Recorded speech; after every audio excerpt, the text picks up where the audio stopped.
ർക്കെതിരെ അതിശക്തമായിട്ടുള്ള നടപടി സർക്കാരിന്റെ ഭാഗത്തുണ്ടാവും. മദ്യനികുതി ഇളവിൽ സർക്കാരിന് ഇഷ്ടമുള്ള നയം തുടരാമെന്ന് മുസ്ലിം മതപണ്ഡിത സംഘടനയായ സമസ്തയുടെ അധ്യക്ഷൻ സയ്യിദ് ജിഫ്രി മുത്തുക്കോയ തങ്ങൾ. സമസ്തയുടെയും ഇസ്ലാമിൻ്റെയും നിലപാട് ലഹരിക്കെതിരാണ്.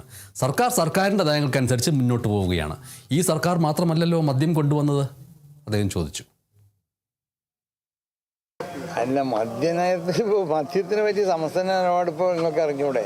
സമസ്തൻ്റെ അല്ല, മുസ്ലിം ഇസ്ലാമിൻ്റെ നിലപാട് മദ്യം ഒരു നിലക്കും, മദ്യം തന്നെ ഒരു മയക്കുമരുന്ന് ഒരു നിലക്കും പ്രോത്സാഹിപ്പിക്കാൻ പാടില്ല എന്നുള്ളതാണ്. അവരെ നയത്തിന് നമ്മൾ എതിർക്കല്ല, അവർക്ക് സർക്കാരിനൊക്കെ ഇഷ്ടമുള്ള നയങ്ങളൊക്കെ കൊണ്ടുവരാം. അല്ല, ഞാൻ പറഞ്ഞത് നമ്മളെ തീയതി അതാണ്. മദ്യത്തിൽ നമ്മൾ പ്രോത്സാഹിപ്പിക്കാന്നല്ല, മദ്യത്തിനോട് നമ്മൾ എതിരല്ലേ. സർക്കാരിൻ്റെ നയങ്ങളുണ്ടാവും, അത് നമ്മൾ ചിലപ്പോൾ എതിർക്കപ്പെടാനായിരിക്കാം, ചിലപ്പോൾ നമുക്ക് അനുഭവിക്കപ്പെടാം, അത്രേ ഉള്ളൂ. മദ്യനയത്തിൽ അന്തിമമായ തീരുമാനമെടുക്കേണ്ടത് UDF ആണെന്ന് കായിക വകുപ്പ് മന്ത്രി OJ